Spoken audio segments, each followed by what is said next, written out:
最近国內汽車圈有2個靈魂提問，直接給小編看懵了。156萬公里的秦 Plus 加速器異響正常嗎？85萬公里的秦差速器響了要不要修？小編盯着屏幕反覆確認，這到底是來吐槽質量，還是變相炫技啊？畢竟正常人誰能把車開成永動機？普通家用車1年頂破天跑3萬公里，8年也就24萬公里，156萬公里，你是繞赤道跑了40圈，這哪是開車，分明是把車當成生產隊的驢在造啊！大家好，歡迎來到星球熱點，國際大事從不缺席，輿論場中抽絲剝繭，聚焦獨家中國資訊，點讚、訂閱加小鈴鐺，帶你用不一樣的視角讀懂中國故事。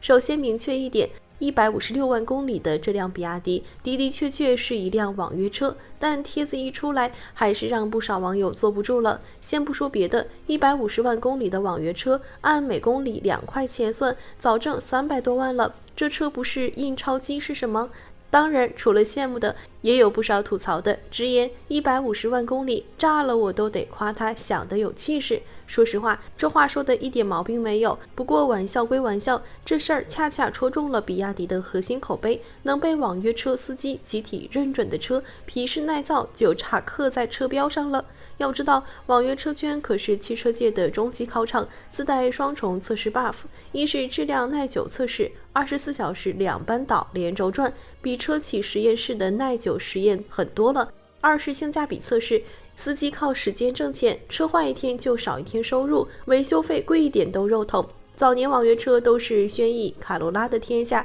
現在滿大街跑的都是秦 Plus 和 EV 元 Plus， 能拿下這個編制，可比任何廣告都管用。不少品牌求之不得，偏偏有人拿網約車給比亞迪貼標籤，說影響高端化，這點小編真不認同。國外奔馳、寶馬、豐田阿爾法不也是網約車嗎？照樣不耽誤人家是豪華車。所以小編覺得高端不高端，從來不是靠使用場景，而是靠技術硬實力。不過比起高端化爭議，更多新車主關心的是實打實的問題。比亞迪用的磷酸鐵鋰電池開久了會不會衰減嚴重？網上總有人說不到閾值不給換電池，開3年就剩80%續航，這到底是真的還是謠言？口說無憑，咱們直接請3位跑了高里程的老車主現身說法。第一位是驅逐艦120千米版本的車主，這車開了3年半，總里程14萬公里，其中純電里程就占了12萬。車主說，從20%電量充到滿電，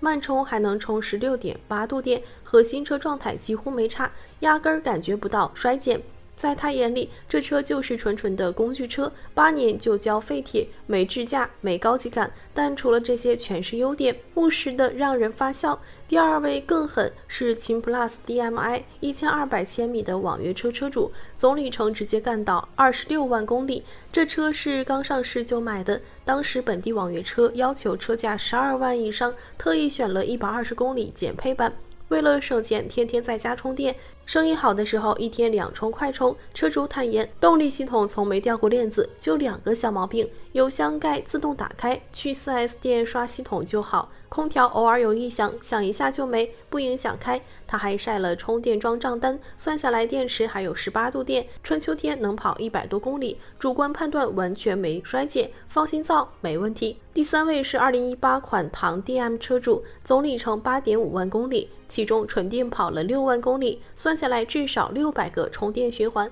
這位車主是個急性子，起步必大腳油門，高架沒監控就超速20%開。即便如此，現在純電還能跑80到85公里。他也實話實說，電池確實有衰減，但程度特別小，關鍵看充電習慣。這裡給大家畫個重點，按比亞迪手冊要求，1到2周做一次慢充、滿充滿放，讓電池均衡，能有效避免磷酸鐵鋰電池壓差問題，延長壽命。這可是老車主親測的乾貨。還有個更絕的案例，小編做網約車時偶遇一位師傅，開的是2019年款秦 Pro EV，車齡快7年，年跑10萬公里，總里程接近60萬公里，滿電還能跑300多公里。不少人認為是衰減嚴重，其實師傅買的是最低配，當年官方標稱續航就401公里。要知道這可是6年前的電池技術，現在的刀片電池能量密度、安全性都提升了，衰減控制只會更好。網約車師傅們的評價很實在，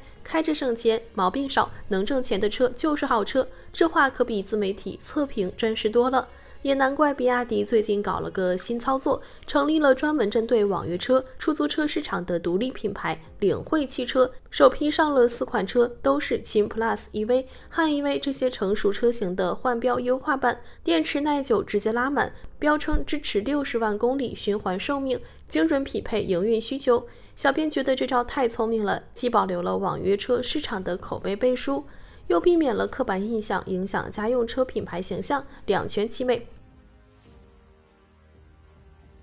這邊國內還在調侃比亞迪是網約車專業戶，那邊比亞迪已經坐着自有滾裝船在海外市場殺瘋了。就在最近，比亞迪自有滾裝船比亞迪長洲號抵達阿根廷薩拉特港，這是首次用自有船隊向阿根廷大規模運車，標誌着咱們中國車企在拉美市場的物流都能自主可控了，底氣直接拉滿。這款長洲號是比亞迪自有船隊的第2艘，未來會組建8艘現代化滾裝船，每艘能裝7000輛車，目標2026年靠自有船隊運輸100萬輛車。而且比亞迪在阿根廷也打了一手好牌，進口車型符合當地新能源政策，能免35%的進口關稅。2025年剛在當地開了直屬分公司，不找總代理，自己管營銷服務，深耕市場的決心肉眼可見。這操作可不是第一次，去年5月，首艘滾裝船開拓者1號就帶着5400多輛比亞迪車抵達巴西，刷新了當地港口單一品牌到港紀錄。現在巴西工廠也投產了能組裝海豚青春版、秦 Plus 這些熱銷車型，產量都快2萬輛了。2025年，比亞迪全球銷量約460萬輛，純電就賣了226萬輛，海外市場功不可沒。可能還有人酸，比亞迪也就國內賣得好，國外沒人要。這話放在2024年之前，或許還能槓兩句，到2025年底還這麼說，純屬無知。數據說話，2025年1到11月，比亞迪出口87.8萬輛，同比暴漲144%。11月單月出口12.8萬輛，增幅313.4%，已經進入全球119個國家和地區，在巴西、土耳其、意大利、西班牙，新能源銷量穩居第一。新加坡更是拿了全品牌銷量冠軍，在11個歐洲核心市場，銷量直接超過特斯拉，這戰績夠硬核吧？最讓人意外的是迪拜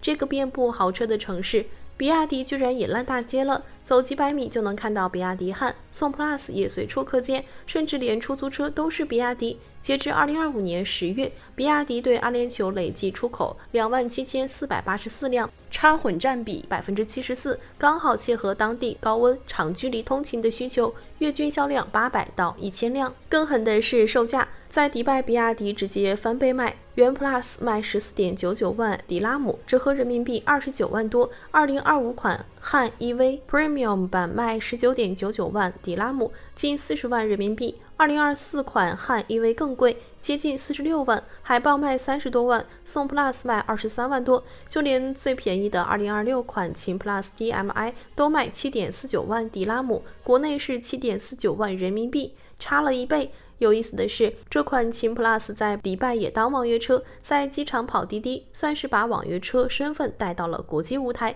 更驚喜的是，仰望 U8 也進軍迪拜了，在當地賣65.09萬迪拉姆，約130萬人民幣，和國內價格差不多，就擺在比亞迪 4S 店裡，和其他車型同店銷售，在一堆好車 4S 店中間照樣亮眼。這才是高端化的正確打開方式，靠實力說話，不是靠玻璃場景。不止迪拜，埃及市場也被比亞迪拿捏了。在國內快被遺忘的 F3， 在埃及是網約車主力，還掛在 4S 店巨幅廣告上。小編的一位朋友在埃及遇到同款原 Plus 車主，對方居然是從深圳工廠自購海運到埃及，車價14.7萬人民幣，運費稅費3.5萬，比當地買省了3.5萬，妥妥的海淘神車。這位埃及車主說，當地油價看似不貴，但對本地人工資來說壓力大。加一次油要100到143元，充電只要20元，成本是油車的1/5。即便埃及充電樁不算多，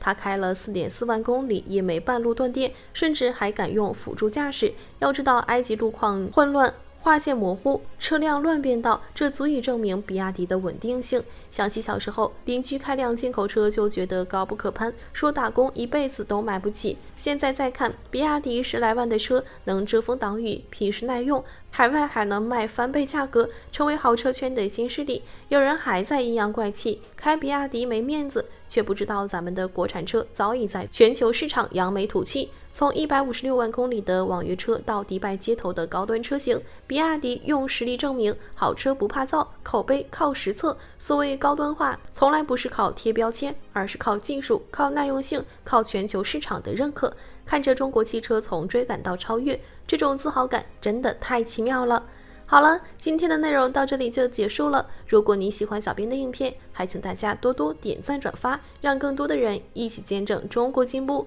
關注我的頻道，這樣既能回顧往期視頻，又不會錯過之後的精彩內容。那我們下期節目不見不散。